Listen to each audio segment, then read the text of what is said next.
Hey folks, I'm Dr. Drew Sinatra. Well, if you've been listening to the news at all lately, you've likely heard about this coronavirus that has come out of China over the last month and a half or so. And I want to give you a little bit of an update around what I think is going on and what I think could happen.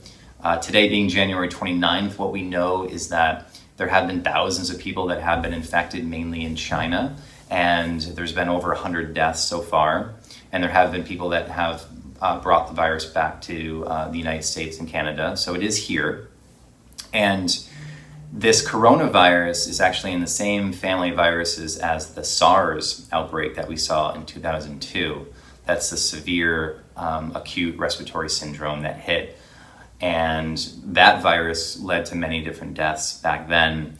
And it's in the same family of viruses. And we don't really know exactly how virulent it's going to be, but we do know that it can spread pretty easily. So what you want to do is make sure that if you're around people that are coughing a lot or sneezing, you really want to make sure you're washing your hands regularly with soap and water, and get away from those people that are sneezing on you.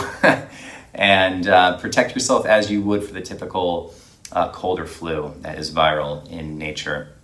Signs and symptoms wise, this is going to be presenting like a typical flu where you might have fever, you might have a headache. And what the coronavirus and that whole family of viruses is notorious for is really creating lots of inflammation and issues with your lungs. So more of like an upper respiratory tract infection. And it can lead to pneumonia, and of course it can even lead to death.